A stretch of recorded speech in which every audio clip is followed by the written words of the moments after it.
السلام علیکم ناظرین ہماری آج کی ویڈیو کا ٹاپک ہے گھریلو خواتین کو اکثر یوں لگتا ہے کہ کیا روٹین ہے ہماری، روز وہی کام، بچوں کی دیکھ بھال، کچن کا کام، گھرداری وغیرہ۔ لیکن اصل بات یہ ہے کہ کسی بھی کام کے پیچھے ہماری جو سوچ ہوتی ہے وہ اہم ہے۔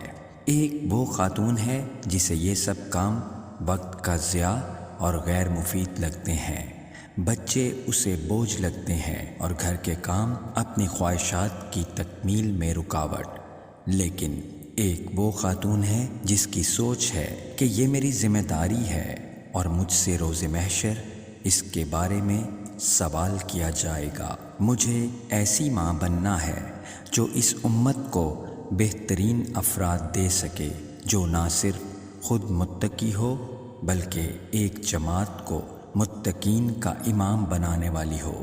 میری اولاد اور ان کی آنے والی نسلیں وہ ہوں جو امام مہدی کا ساتھ دے، جو غزوہ ہند میں شرکت کرے اور جو عیسیٰ ابن مریم کی جماعت میں شامل ہو کر ان کے ساتھ جہاد کرے۔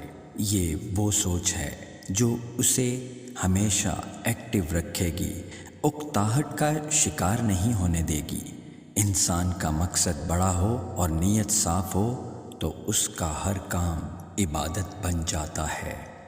بڑے خواب دیکھیں، بڑی منزل کے مسافر چھوٹی چھوٹی باتوں میں الجھ کر اپنا وقت برباد نہیں کرتے۔ ان کی نظر ہمیشہ اپنی اصلی منزل جنت پر ہوتی ہے اور وہاں تک پہنچنے کے لیے وہ ہمیشہ کوشش کرتے ہیں۔